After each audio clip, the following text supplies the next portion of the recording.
শ্রীমঙ্গলে আন্তর্জাতিক মানসম্মত হিফজুল কোরআনের অনন্য শিক্ষা প্রতিষ্ঠান মারকাজুল কোরআন মডেল মাদ্রাসার উদ্যোগে কৃতি শিক্ষার্থী শুভেচ্ছা পুরস্কার প্রদান ও অভিভাবক সভা অনুষ্ঠিত হয়েছে। শনিবার 17 মে সকাল 11টায় শ্রীমঙ্গল শহরে মৌলভীবাজার রোড 4 নং পুল এলাকায় মাদ্রাসার পরিচালক হাফেজ মাওলানা নুরুল ইসলামের সভাপতিত্বে ও শিক্ষক হাফেজ মাওলানা আব্দুর রহিম আল আজহারীর সঞ্চালনায় মাদ্রাসার মিলায়াতনে অনুষ্ঠিত হয়। অনুষ্ঠানে শিক্ষার্থীদের উদ্দেশ্যে নসিহত ও দিক নির্দেশনামূলক বক্তব্য রাখেন মুফতি সিফাতুল্লাহ আল হাদি, মাওলানা আব্দুল খালেক রাসেল, মাওলানা হাফিজুর রহমান প্রমুখ। অভিভাবকদের মধ্যে বক্তব্য রাখেন তুফাইল আহমদ রাজু, আব্দুল আউয়াল, হানিফ আহমদ, হেলাল আহমদ প্রমুখ।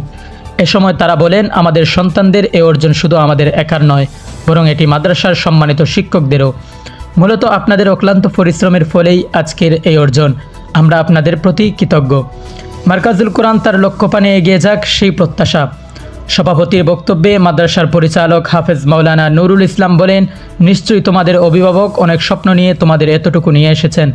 বাকি পথটুকু ধারাবাহিক সফলতার মাধ্যমে এগিয়ে যেতে হবে। মহান রব্বুল আলামিন তোমাদের সহায় হোক। তিনি আরও বলেন, শিক্ষার্থীদের এ অর্জনে অভিভাবকদের অগ্রণী ভূমিকা রয়েছে। মূলত মাদ্রাসার শিক্ষকবৃন্দ ও অভিভাবকদের সম্মিলনে আজকের এই অর্জন। পাশাপাশি অভিভাবকরা আরও সচেতন হবেন।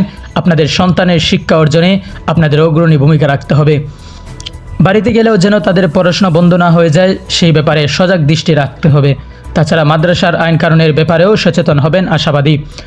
এ সময় হিফজুল কোরআন ফাউন্ডেশন বাংলাদেশ বোর্ডে মেধা তালিকায় 3য় স্থান অধিকারী তানজিমুল হক তানিম, তানজিল সিদ্দিক সানি ও রাহিদুল ইসলাম এবং মাদ্রাসার প্রথম সাময়িক পরীক্ষায় মেধা তালিকায় প্রথম স্থান অধিকারী শিক্ষার্থীদের হাতে শুভেচ্ছা পুরস্কার, ক্রেস্ট ও বিভিন্ন উপহার সামগ্রী তুলে দেওয়া হয়। পাশাপাশি মাদ্রাসা শিক্ষকদের সেরা শিক্ষক সম্মাননা স্মারক প্রদান করা হয়। প্রসঙ্গত, মারকাজুল কোরআন মাদ্রাসা একটি আন্তর্জাতিক হিফজুল কোরআন শিক্ষা প্রতিষ্ঠান। এখানে নুরানি বিভাগ, হিফজ, পুরুষ, মহিলা ও জেনারেল বিভাগ চালু রয়েছে, যেখানে প্রায় 2 শতাধিক শিক্ষার্থীরা অধ্যয়নরত আছে।